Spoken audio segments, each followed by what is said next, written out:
folks, as we prepare for the end of the semester, I want to show you a few tips and tricks for new quizzes in Canvas.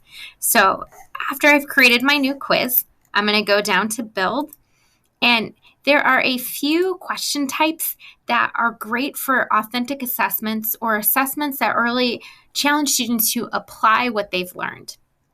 So let's get started and take a look at some of these question types. So remember, you can add a question by hitting that plus blue button here, and you've got all sorts of different questions that you can choose from. There is that file upload. So for example, if you're in math and you want your students to show their work, you can choose a file upload so they can handwrite a problem, snap a picture of it, and put it in Canvas.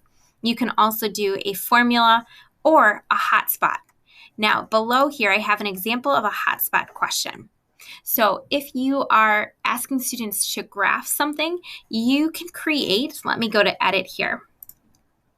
So you can create either a circle or a square where you can identify, for example, if there was a math problem and I wanted my students to chart this specific point here, I would create that circle. And then once I create the circle, where if my students were to identify one of those spots within that circle, their answer would be correct. So again, this is great for graphing. This is also great for mapping. So whether you are a history class or a world language class or any class that is utilizing a map, you can have your students identify, for example, if my question was, where is Chicago, Illinois? I would have my hotspot here. My students would identify that area, and if they select the correct area, they would get the point for that assignment. There's a lot of great possibilities with hotspots. Another one that I love as an English teacher is the essay response. While these responses have to be graded by hand, they can be really, really beneficial and allow your students to thoroughly show and analyze what they know about a particular topic. One thing that I like about the essay question is that you can now set a minimum or a maximum word count.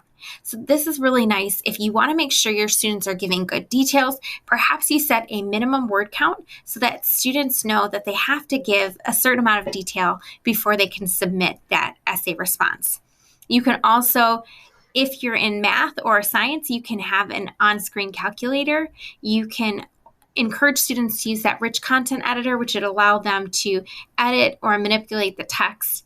They can see the word count, and then again, you can set that limit as well. Another really great question type here is the grouping. So for example, if you're grouping two different concepts, if you're comparing and contrasting, you can create a categorization question. Here in English, I've got prepositions versus verbs.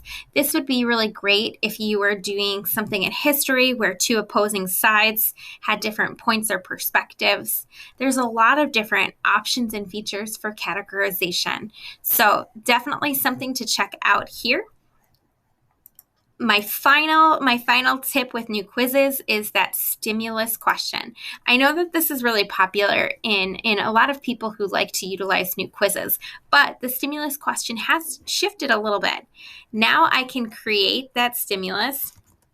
I can add instructions, I can add a video, I can upload a picture, but I have the option to either have my questions immediately below the stimulus or to the right of the stimulus. So depending on the aesthetic of your quiz, if you want to help your students with organization, you can now put those questions below so that students know that a certain amount of questions are directly connected to a certain stimulus, whether that's a video, a picture, or additional text.